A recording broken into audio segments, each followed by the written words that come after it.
welcome to a special episode of Weekly MTG, because they're all special. But today we are talking M20 previews, and with us we have two wonderful guests. We have Mark and Yoni, who both did a ton of work on M20. Steve's here too, but we can mostly ignore him.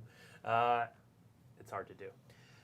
So we do have a preview card for you today. Yes. But we're also going to talk through a bunch of stuff that's been previewed. Yep. And then we're going to talk through, as you can see at the bottom, down this direction. We've got the tokens to show off. Yep. And there's something kind of cool about those. Yep. And then we will be taking your questions as well. So if you have questions, put them in the little chat type thing. And I'll look at them on my phone, write them down, and we'll ask these guys. Do you actually type like this? Because that's the wrong way to type. I type like you're supposed to. More like this. This is how you get carpal tunnel. This is dinosaur typing, and like this is Blake typing. Like this. Yeah, exactly. That's how Rotting Regisaur types with his 7 power. Anyway, so we're going to start by talking about our first preview card. And our first preview card has a bit of a lineage to it. A history, if you will. A history. So let's look at the first card with Lotus in its name. Where it all started. Where did this card come from, Mark?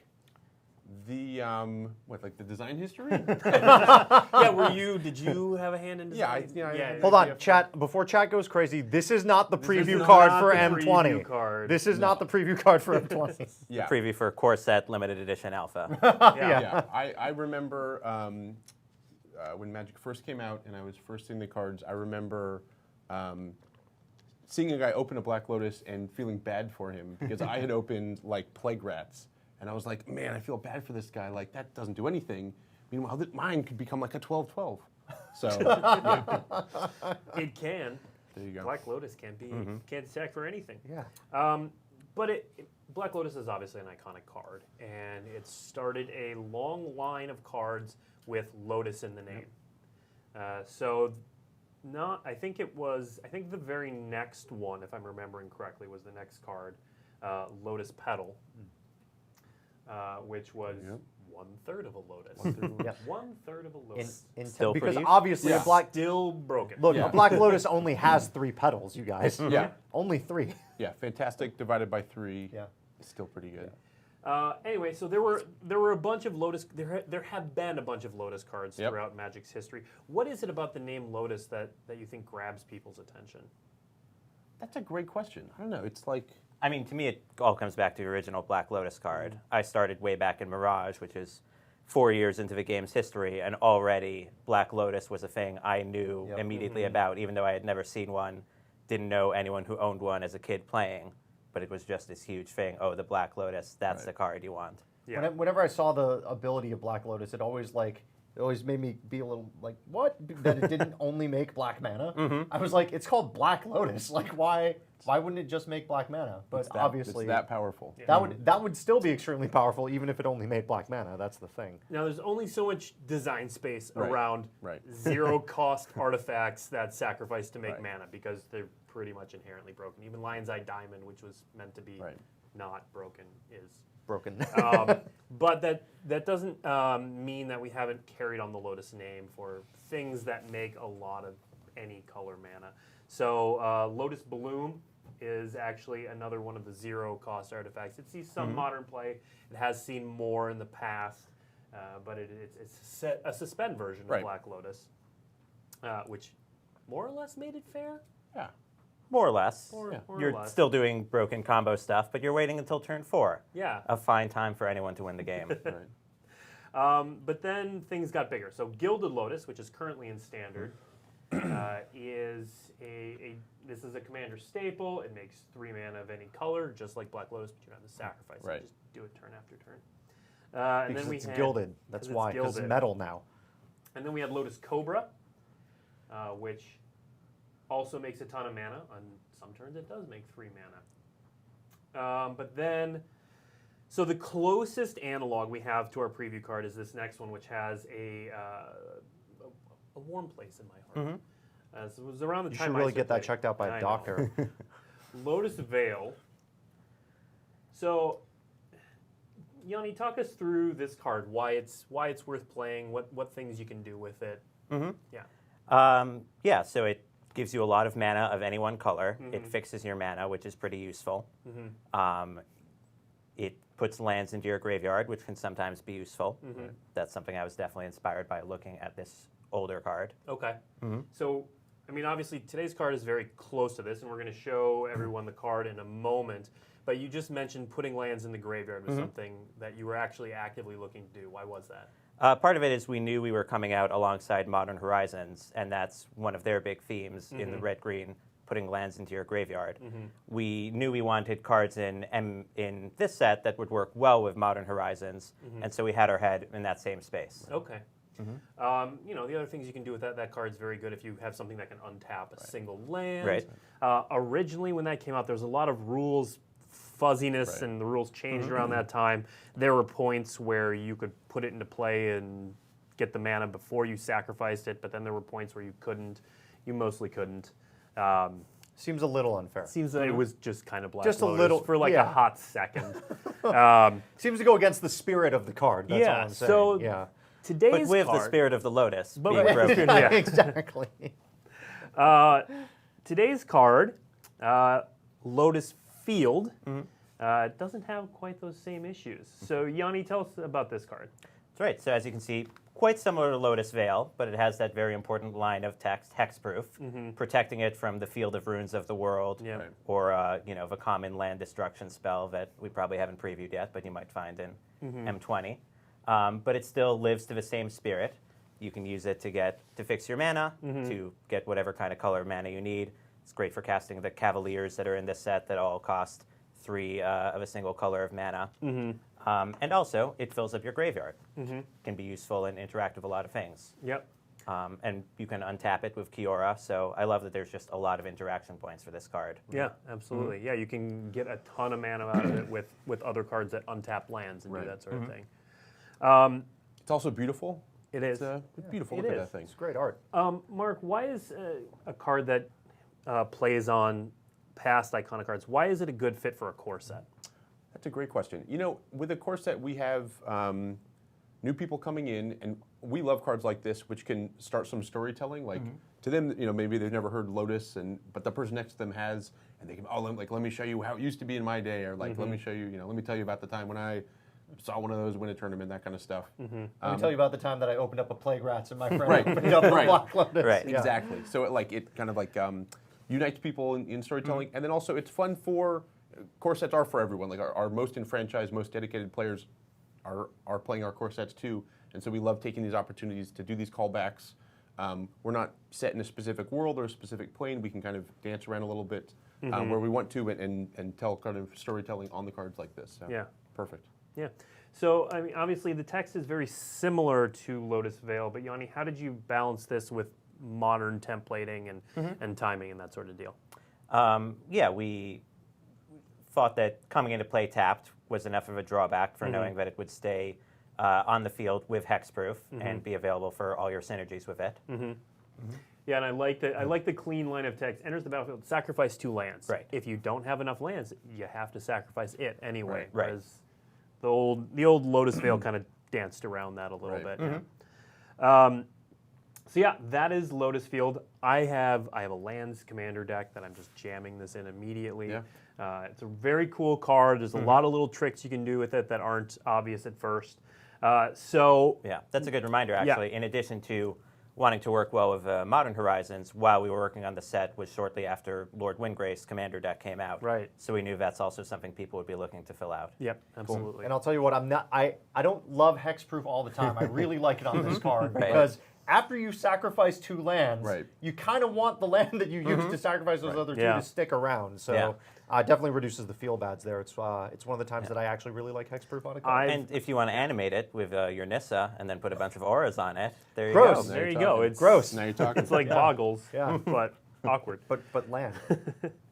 Yeah, it's I play Lotus Veil a lot in Commander, and people just like strip mining that card just because. As well they should. Because it's like strip mining 3 lands. Yeah. Like, I feel like there are other factors that you're Yeah, ignoring yeah. here. Like, you're the one piloting the deck, right? I Right, mean, like, right. strip mining your land seems correct. That's fair.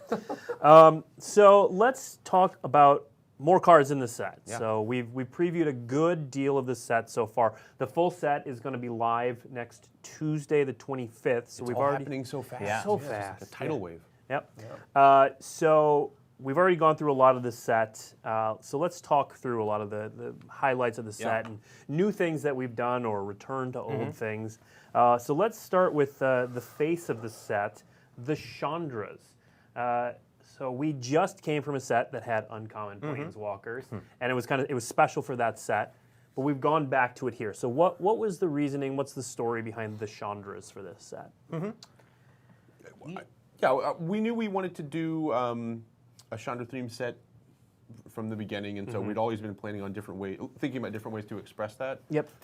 It's a light touch, but it's an important one. That this set, if you play through this set or just flip through the cards, that you learn a little bit about our kind of featured character. We had thought about different ways to pull that off, and different kind of card gags, or different ways we could execute or show different moments from her life. And then at some point, I think the Yoni and the team put their heads together and spun out ideas and came up with this approach. Yeah.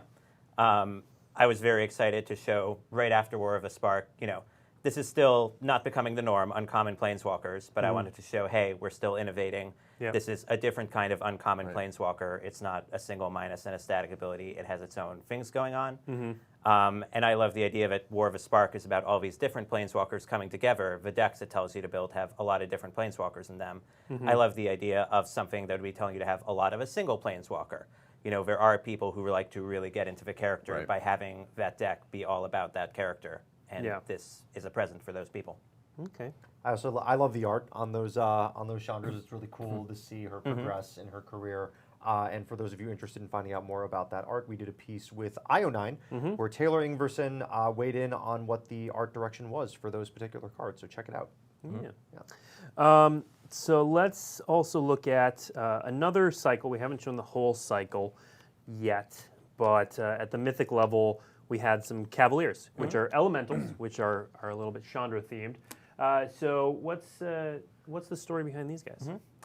So at some point, we arrived on elementals as one of the themes of this set. We really liked that they made sense with Chandra and also with Mu Yanling, who's the blue planeswalker here. And so that is something you'll find a lot in the limited environment, and also is something that I'm hoping will make a splash in standard with cards like the Omnath Legend that was previewed today. We also thought, hey, what would be our big cycle of splashy creatures if we had one? Right. Around this time, there was this idea going around with our creative team of, can we do a 4 Horsemen of the Apocalypse motif somewhere? Can we get that look out there? So that kind of got combined with elementals. Hey, that makes total sense, and it led to this concept. Okay. They're all sort of loose. They're all doing the same thing of having enters the battlefield and a dies ability that kind of shows these are both forces of nature, but also sentient beings. They're coming in and doing something, and they're leaving kind of their own style of destruction in their path and having a big impact. Yeah. Where you mentioned the elementals theme meshing with this, where did the elementals theme come into the whole set design? Part of it was me wanting to look at a draft structure that had 5 primary themes in 3 color groups, and so this came up as our teamer theme: red, green, and blue. Red, green, and blue have a lot of elementals. There's a lot of ways that those colors show elemental magic. And that was something that we found to work really well. Yeah, it's a style. It's a way to do tribal that feels very fresh. I really enjoy it. A lot of our sets have a tribe that lives in 1 color or 2 colors, and there's the kind of balance. And here it's a little bit of a different approach, right? And so elementals cut across. There's a cycle of them that cut across. At Mythic, it's just like the kind of thing we wouldn't normally do if we were doing elves in a set. It would look very different from how we have elementals here. So it feels fresh. The drafts feel very different. Yeah. So yeah, it's kind of a change of pace that we were excited about as soon as the idea came up. Okay. So elementals, you have them in each color, but are they focused in any color or color pair? They're mostly focused in red and green, with some in blue, which comes up in limited. Okay. Yeah. All right. We got a question in chat, and it just happens to be our next topic. Why reprint the ley lines here? And actually, there's a lot that's interesting about the ley lines to unpack. So let's show the them. first group, which are the reprints. So why bring the ley lines back here? Yeah, so definitely a lot of what we had in mind was wanting to reprint these cards for Modern.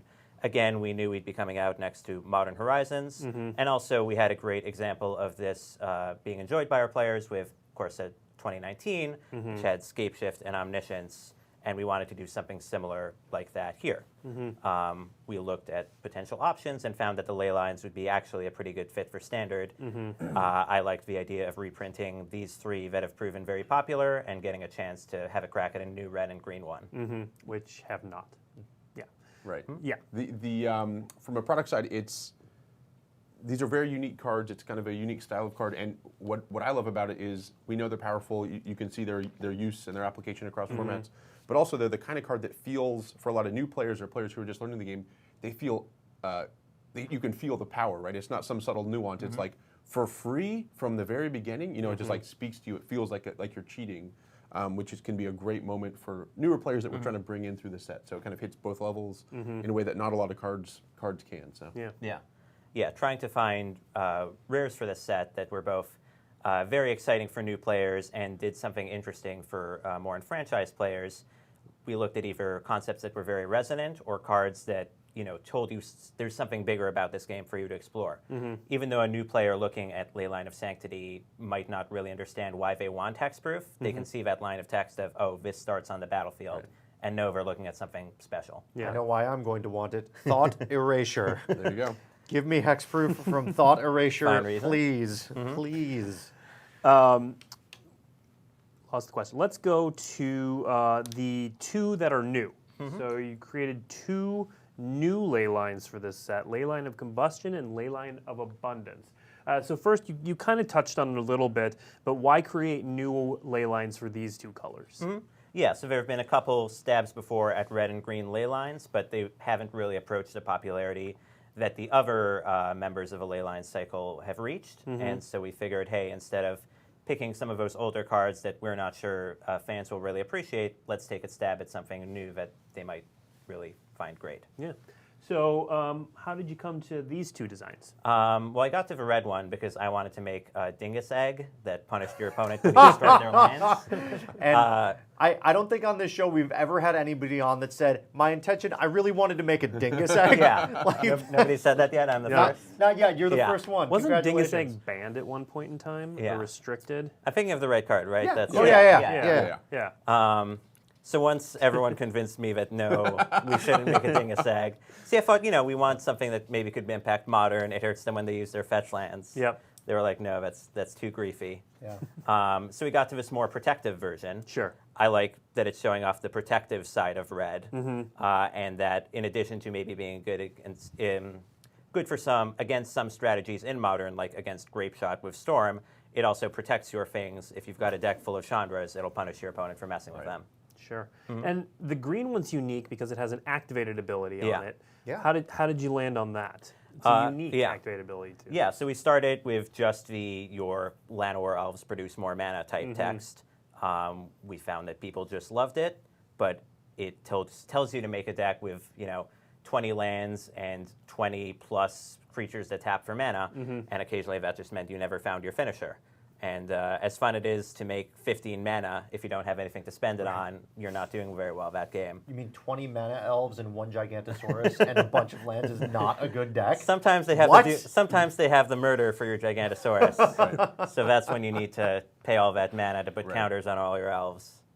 I like finish the job. I remember my question from earlier. So you mentioned that the ley lines were part of an attempt to get a couple modern cards into the set, like we did with the last core set with Scapeshift and Crucible of Worlds. Is that something that you foresee doing for core sets going forward, giving a little taste of modern action there? Yeah, I think we want to show that core sets are for new people, but also there for everyone. And starting with a core set, you can kind of go any direction from there. Yeah, we know that these are our starting places for a lot of players, and we're happy for them to follow the breadcrumbs wherever they want. Also, again, the fact that core sets are kind of cross-planar that they can jump around. They afford us the ability to reprint these cards, the ones where we want them, and not like be too concerned about canonical explanations of what exists where and that kind of stuff. Yeah, does this plane have this kind of ley line? Right. We can just say, no, don't worry about that. It's a card that we think you'll be excited for and put it in. Yeah, makes sense. Let's move to some of the cards that a lot of players are most excited about. The 3-color wedge legends. I've seen the question about Kaalia. We will get to that in a moment. But we're going to start by talking about, I'm going to mangle some of these names. Kaikar? Okay. You're Wind's perfect. Fury. Great. It's the noise that It's the noise that the make. bird makes. Yeah. Kaikar. Yeah, I like that theory. Yeah, right? So, Yoni, tell me. Actually, let's start with this cycle. Why create this cycle? Sure. So part of the inspiration was we saw that the Elder Dragon cycle in Core Set 2019 was well received, and that brought us to kind of the obvious next step of, hey, what if we do the other 5 3-color combinations? Like we said with modern cards, this is something that tells you, hey, Commander's a format. You're going to hear people at your pre-release, even if it's your first pre-release, talking about these cards for Commander, and this is a great way to show you, hey, that's a place you can go. Yep.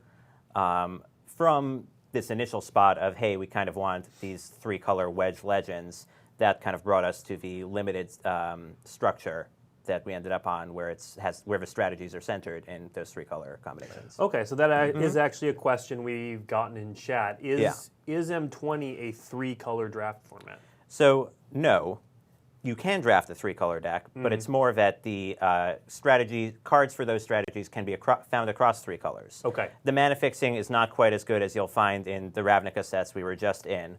So still, if you're trying, not everyone at the table is going to be able to draft a 3-color deck. Most of the mana bases are going to be for 2-color decks. But you can build the white-blue Flyers deck, but there's also some red cards that happen to work with your Flyers, and so your blue-red deck can take advantage of some of those Flyer synergies. Right. Okay. Let's throw Kaikar back up on the screen and talk specifically about this card. Yeah. It's got some interesting abilities. We've seen the second line of text in a lot of places, but that third one combined with the second one does a lot. So unpack this for us. Yeah. So I'll start by saying we started with all of these kind of playing into those limited themes. So our original designs for this slot in the set were cards that told you to have a deck full of Flyers. But going into standard play testing and thinking about what we wanted these to do in Commander, we found actually flying is pretty well covered in Standard. We've previewed a lot of cards like Empyrean Eagle, which formed the core of this Standard deck that we were pretty happy with. And that brought us to think, oh, for this slot, is there something else we can do?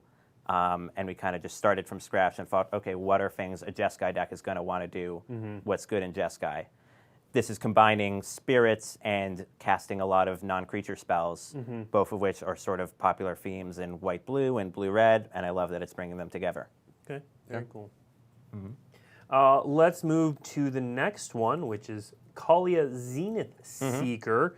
And we've gotten a couple questions about this one, so I already know it's popular. But this one, Kaikar was a new character. Kaalia is returning to an old character, so there's a kind of a balance between that. How did you Kaalia, who first showed up in the original Commander release. right. Yeah. We did one of the original Commanders. Very, very powerful commander, very popular character. So talk a little bit about this card. Yeah, so this was another case where the white-black-red combination in draft is more about attacking and being aggressive. But we were finding that there was enough of that in Standard. We looked at also like Aristocrats directions, but there was also a ton of cards like Judith and Legends already suited at that. So we kind of wanted to find something just out of left field. So we looked at old characters for inspiration and found that this combination of angels, demons, and dragons was kind of perfect. There's a card, there's Lyra in Dominaria, which we love the idea of playing this and it forming an angel deck, maybe with a couple dragons and demons thrown in for good measure. Yeah, so Mark, how do you balance when you bring back new character or old characters in what sets?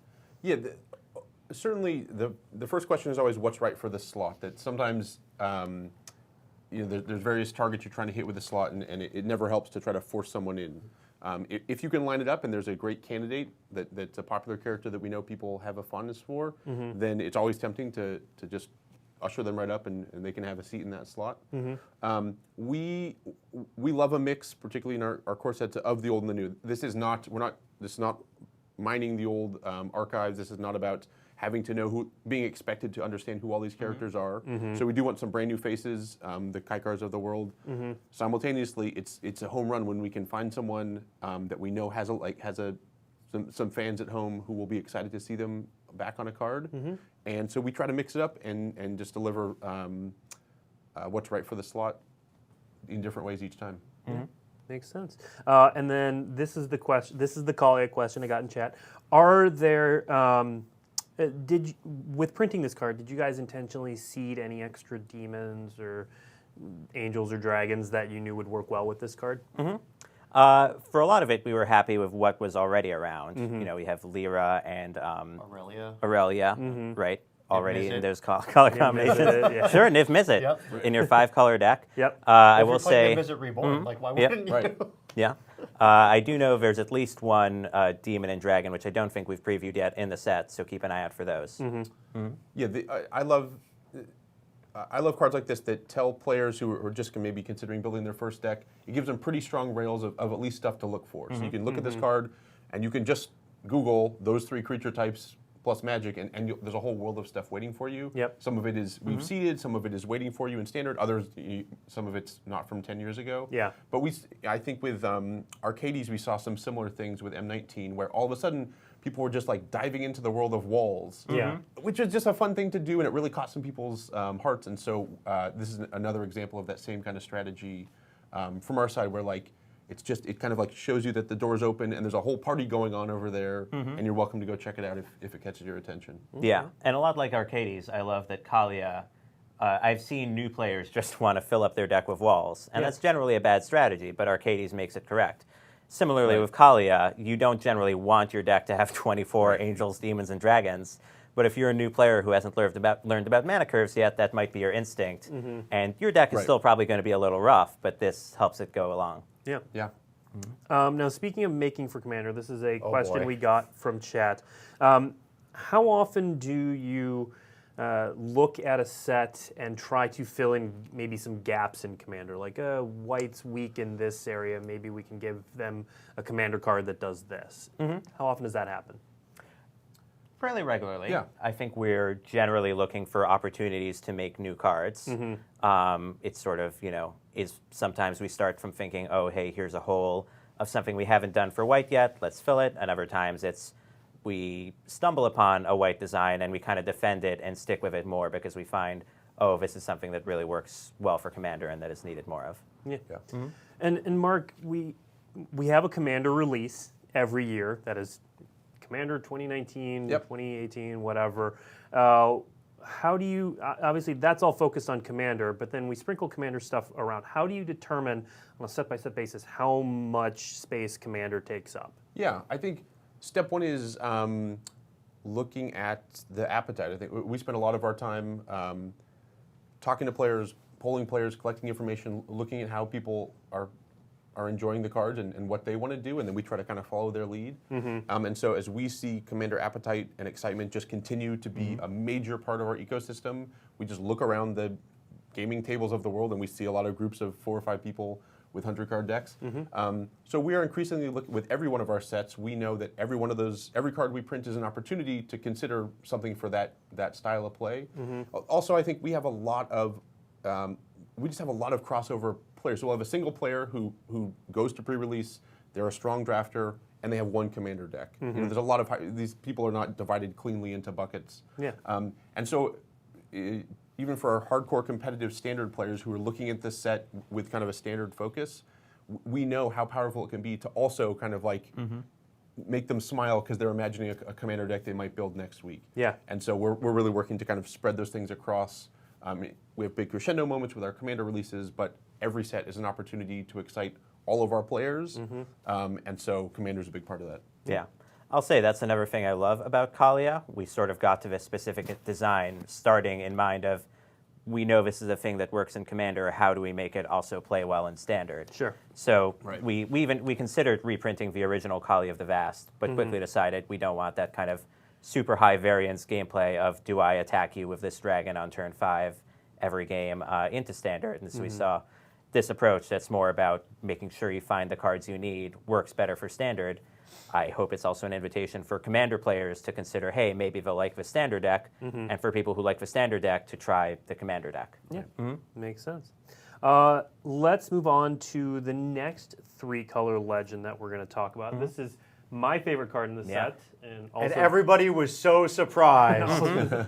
So People around the world gasped that this is Blake's favorite Wedge Commander. Or Wedge Legend. Or Wedgend. Wedgend. That you were. That's good. Someone already made that joke in chat. Oh, I love it. Beat Chat, to you it. get me. Yes, we're doing it. So Yarek, it has some Death Touch, Lifelink, whatever. Those are there. It was semi-relevant in the game I played today, but so if a permanent entering the battlefield causes a triggered ability of a permanent you control to trigger, that ability triggers an additional time. So tell us about where Yarek came from. Yeah, so this is one that stayed rooted in those limited themes. The blue, black, green theme is about taking advantage of enters the battlefield effects. This is one of the more abstract themes. You know, flying and elementals is something that's pretty easy to explain to a new player. Hey, go take all the cards with this word on them.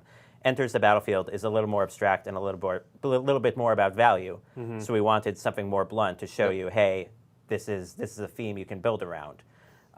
Using the technology from Panharmonicon, we saw, we can do that pretty directly. Yeah. And what people might not know is that Yarek the Desecrated is Panharmonicon spelled backwards. That's not accurate. It's not accurate. I can personally attest to how powerful this card is. I put together a commander deck. I literally just scrambled around my collection, jammed 100 cards together, and I played it over lunch today with some other employees, including our producer, who is over here, and he was playing an Eldrazi deck. Anyway, I won both games just doing crazy, ridiculous things. One game was infinite mana with Palancron.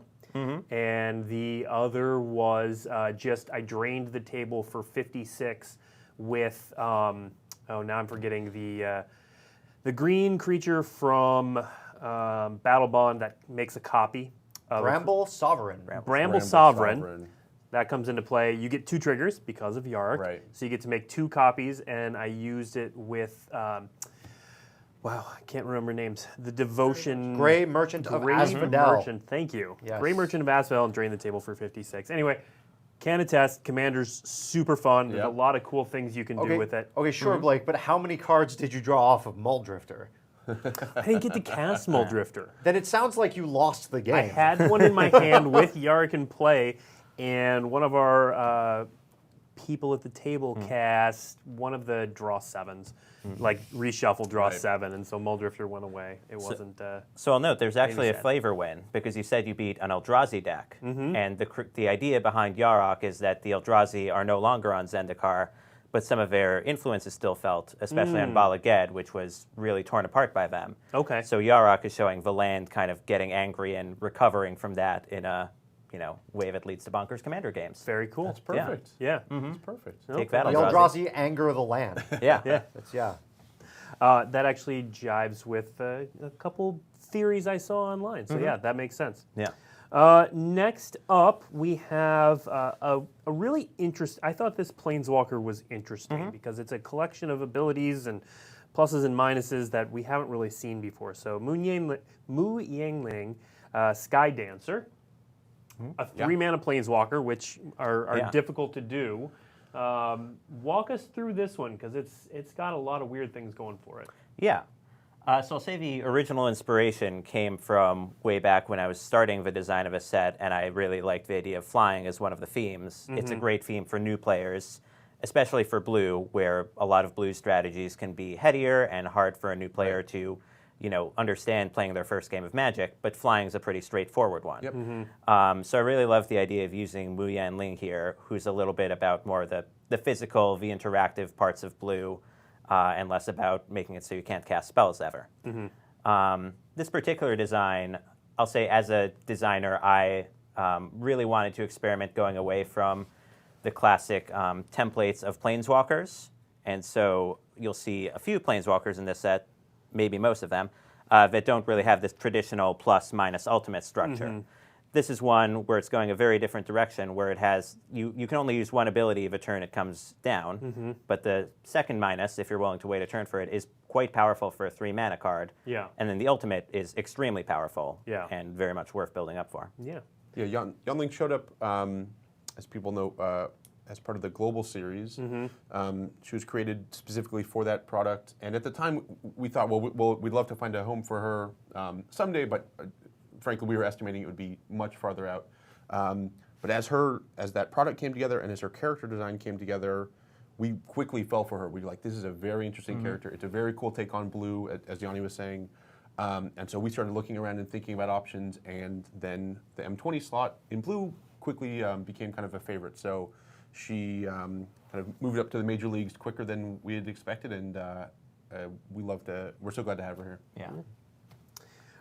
We want to leave some time to talk about the tokens and make sure we get to the Q&A. So we're going to move through the next couple really quickly.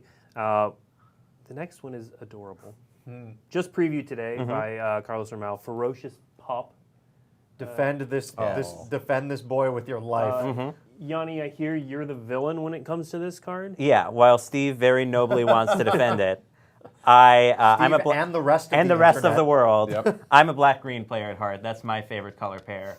I believe it's already been previewed, but Bone Splinters is in the set. Yeah. So in draft, a very valid strategy is to be sacrificing your Ferocious Pup to Bone Splinters. And then here, Absolutely not. You sacrifice the 2/2. I can't wait for chat to catch up to that Yeah. comment that Yanni just made and see it explode. Yeah. Explode. You sacrifice the 2/2 because, and then you protect the 0/1 with your life. So, as a Golgari mage, this is my idea of a joke. I think it's hilarious. Now, Yeah, of course, chat's not happy yeah. with you. Now, of course, there are raised dead variants, so your pup will come back soon enough. Don't worry. An undead puppy. An undead pup. I Maybe think he'll there was be a even movie made cuter. about that. Yeah. Yeah. Okay. The next card is. It looks like it is a funny card, but it's also got some very serious uses. Yep. So let's look at Fry. I just want to fry. God, that flavor text too. So this is part of a cycle of cards that are hateful towards other colors. That's been something that R&D has gone back and forth on a lot over the years. So why is it back now? Yeah, it's sort of a conclusion we came to along with the play design team, noticed on this cycle, and also the protection creatures that are in this set. We want there to be a little more blunt options for sideboarding, both to help the metagame be more dynamic and also to help sideboarding be a little easier. I've seen a lot of sideboards lately that are just a lot of 1 and 2 ofs, cards they're playing in the main deck trying to subtly adjust. And while that is fun for some people, even me as a more experienced competitive player, I want something a little more obvious to put in my sideboard. Sure. And so I love just knowing, oh, I have 4 Fry, I'm playing against a white-blue deck, Yeah. get in there, take that to Fairy. But at like a lower power level than I put in 4 Chill and go from there. Yes. Yeah. So next up, again, I want to get through these kind of faster than we intended because I want to make sure that we get to the tokens section, which I know a lot of people are excited about. So next up, planar cleansing. So we've reprinted this in a number of core sets, and it's been around here and there. Why is it important in this one? Yeah, so because of War and the Spark and all the Planeswalkers, it was pretty clear that we needed a card playing this role to just totally clear the board. Makes sense. Also, could bring back white-blue tap-out control, which hasn't been here for a while, but interesting card. Next up, Scheming Symmetry. Hey, Seb McKinnon art, what up? So there are a number of cards in this set that are even better, besides modern, like this looks like it could be a legacy card, or it's got some insane applications in Two-Headed Giants. So talk about this card. Yeah, I love that this card plays so differently in different formats, and that it tells you what to do in the name. It's a symmetrical card, but you need to scheme to get around that. So in Standard, you can be trying to mill them out. In Modern or Legacy, you can be trying to win the game that turn by immediately drawing the card you tutored for and comboing off. And in Commanders, it's all about politics, where you're trying to find somebody who will get the card they need to stop the third player, while you get the card you need to then get them after they stop the third player. Yeah. Next, Goblin Ringleader. So there were a lot of people surprised this wasn't in Modern Horizons. How did it end up here?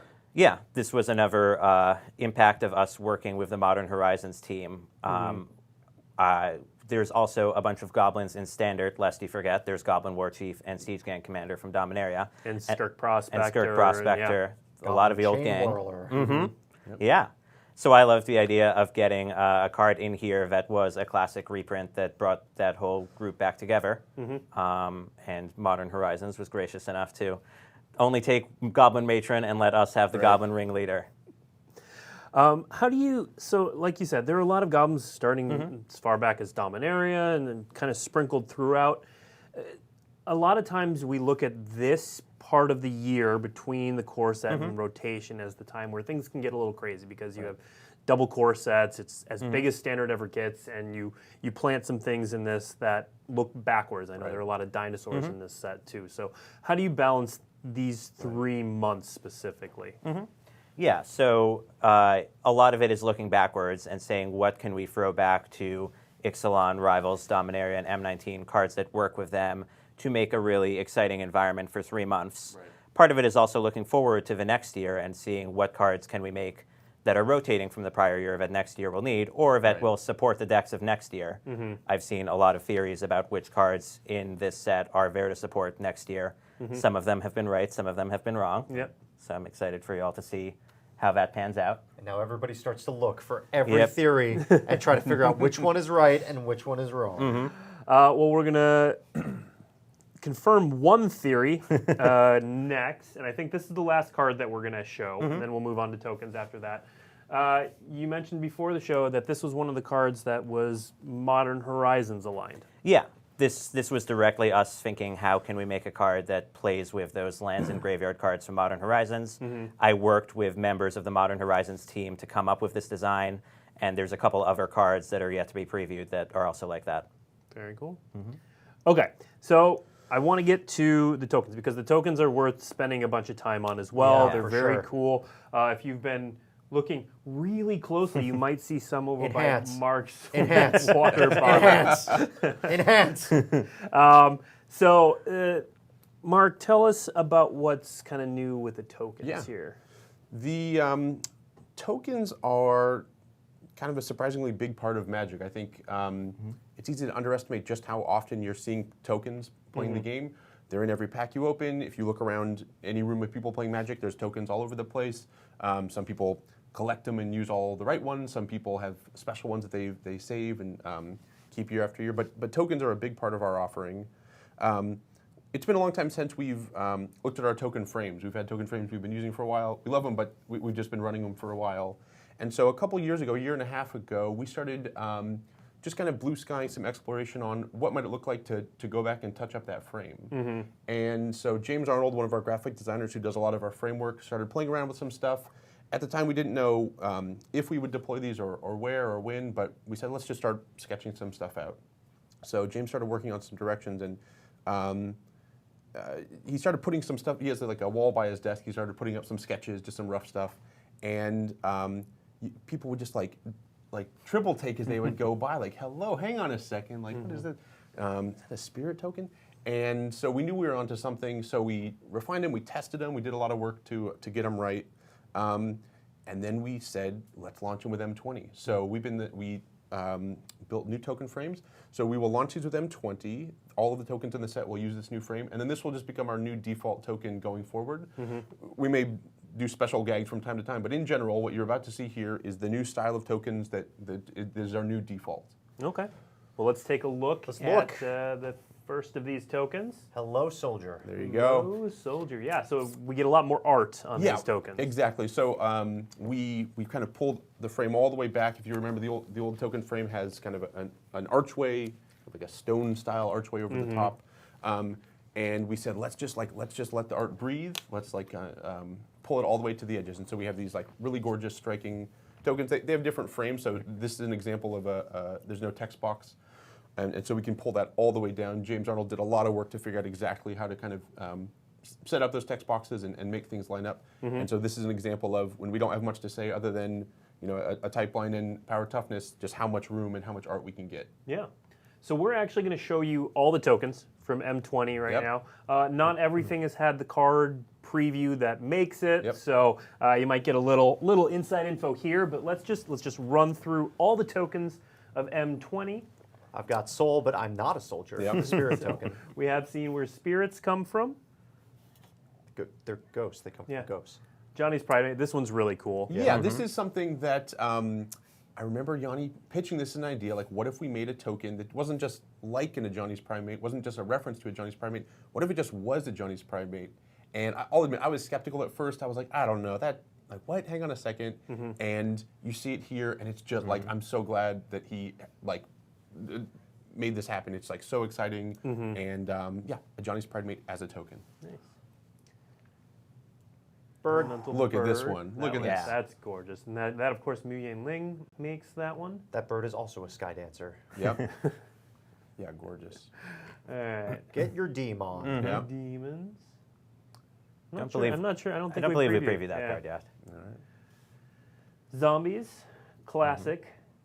And I like that they're zombie tokens are weird because we always get a lot of consternation around zombies because we've had a couple zombie tokens that Right. we've used a few times. But I think our zombie token fans are going to enjoy that Yeah. one. Yeah.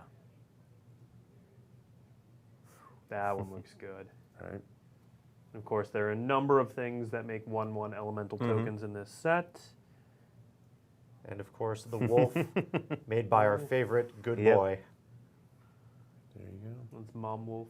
That's the one you sacrifice. Yeah. Golem. Golem. That is a cool new take on Golem. Cool, right? Yeah, it's Yeah. made by the Cavalier of Dawn. Yep. And it's matching their look. Finally, something that looks like a real treasure. Right. Just money everywhere. Yeah, that's my friend of the show, Elena Danner. I didn't Oh, realize nice. that. Yeah. And then, yeah, we decided to also kind of update the emblems as well. So Yeah. here you see what that looks like. Cool. emblem. Very cool. So yeah, we're so excited. Over time, of course, there's some token types that aren't in this set, but kind of as we go forward, each set, now that we have these new frames, we're going to kind of like work our way back through the catalog. Yep. And so if you have a favorite kind of token that's not in this set, Could be coming soon. could be coming soon. Yep. Another, There's another. the Mu Yan Ling one. Love it. Yeah. Fantastic. Gorgeous. Good stuff. And then there was something. So the boosters, or the tokens, obviously make the boosters a little more exciting to open up. We did something else with the foil drop rate this set. Yeah, we've been spending a lot of time thinking about what makes boosters fun to open and what makes Magic fun to be a part of. And as we talked to our fans and collected data, foils just kept coming up. They're just something that a lot of our players, when they're opening a pack and they see that foil, it's just a great moment for them. And so we went back and kind of rethought the exact math of what's driving our foil approach right now. Currently, we do it on a per card, so 1 in 67 cards is historically how frequently you'll get a foil card.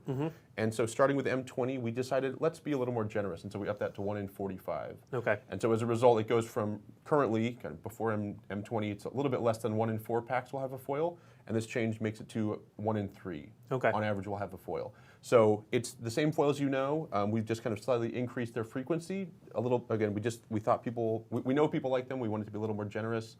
And also for people to keep in mind that when a foil drops into your pack, it's displacing a common, but the foil itself can be any rarity. Right. And so when you get a foil, that's what enables like a double rare pack, because sometimes your foils are rare and your rares are rare, and so you get 2.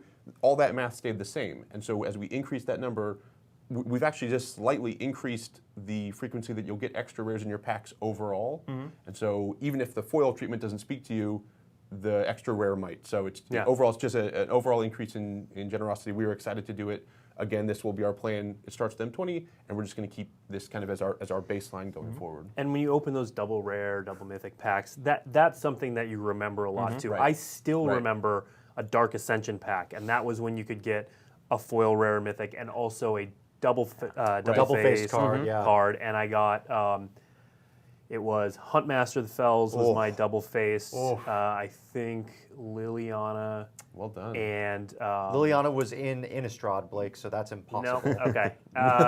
It was some mythic, and then my rare foil was the destroy all humans, reanimate all zombies. Right. Yeah. Anyway. I look forward to more moments in draft of getting pack 1, pick 2, a Chandra Awakened Inferno, because the first person also took a Chandra Awakened Inferno. Yeah. Okay, so that is all the things we plan to talk about. I do have a bunch of questions from chat. I'm so surprised. Shocker. Chat never has We have about questions. 9 minutes. We're going to try to get through as many as possible. I'm going to answer the question right now. Is the Mythic tournament going to be streamed here tomorrow? Yes. Tune in at 9 a.m. Pacific time, 11 a.m. Eastern, 3 p.m. UTC, right here on twitch.tv/magic for Mythic Championship 3. So it's going to be streamed 3 days, Friday, Saturday, Sunday, all on this channel. And again, all starting at 9 a.m. Pacific time tomorrow. Back to M20 stuff. One topic we didn't get to that I had some questions in chat about is the return of protection. So in the past, we've heard that protection was going away because it was confusing or whatnot. Why is it coming back now? Yeah, I briefly covered this when talking about Fry and those color hate cards. But we like the idea of having a bit of stronger tools to deal with problematic cards that have come out in the past couple of years, or just generally giving people clearer sideboard options of here's what you bring in if this green deck is the one that's all the rage at your FNM. Yeah. Okay. Now, what happened with, because in Dominaria we just had the hexproof from experiment. Will that ever come back? I believe it's actually in this set. Okay. On the green card that hates against blue and black cards. Yep. That's sort of an updated Autumn's Veil. And so we're still using it as a tool. A lot of how we got here is play design just liking having a lot of tools at their disposal. Right. So if we need hexproof from color to be the exact thing that makes the card that we think will help the metagame, we'll be able to do that. Right. Okay. Makes sense. One question we got is there M20 Story? I will field that one. There is not M20 Story. We'll be saying more about Story coming soon, but there isn't one specifically associated with M20 like there was the Nicol Bolas origin story last year. We asked that one. There were a couple questions about the power level of this set because there are a lot of people very excited about the set and they think the power level is high. The question was that intentional to make it higher than last year's power level, and if so, why? Yeah. Part of it was intentional. When we came back to the core set last year, we were still trying to figure out exactly what the core set was. We were really focused on making it a good spot for returning players to come in. This year, we were very aware, everyone's really going to be interacting with the core set. Right. We kind of let it have a seat at the big kids table in terms of thinking we want to get cards into Standard, cards people want to own for Modern and Commander, and making sure that it's relevant to all the players, not just the new ones. Yeah, well said. Okay. Is this a power level that you expect going forward? Yeah. Is it going to go up and down? Yeah. I think this is very much sort of where play design's head is at of a power level that we can sustainably make Magic fun at. Yeah. It's always good to have goals. Yeah, Yeah. absolutely. Yeah. We've gotten a couple questions on what chat's calling Standard Plus, which is actually an arena format. Not these guys' area, but I can tell you that we should have some news on that soon. I'll just say soon. We have a date in mind, but I don't want to say that date and then it slips and then people get angry with me, but very soon. Next question. This one's probably from Mark. Would we ever do another global series type product? Yeah, I think we learned a ton from the Global Series the first time out. I think in retrospect we got some parts of it right and some parts of it wrong. Certainly the characters that came out of it, as you've seen, now both of them have found homes and we have plans for them to be part of our larger umbrella of characters. Yeah, there's a lot about the kind of the playability and the approachability of those decks that we're excited about. We loved working with our partners in that market. We loved kind of reaching out to a specific audience and really trying to craft something for a targeted group of people that we thought might enjoy it. So I think we're happy with the approach. We're happy with some of the goals, and in retrospect, we would do a lot of the details and the specifics differently.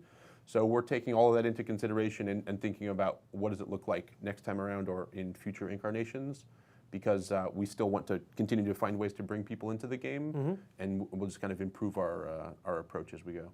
Okay. Steve. Yeah. This is a question for you, actually. Oh, no. Yeah. Oh, no. This is an actual work question. Oh, okay. Steve, when are we going to find more out about archery? You know, that's a great question, Blake. Archery is something that I'm really excited to learn more about, and I'm sure our audience is too. I'd say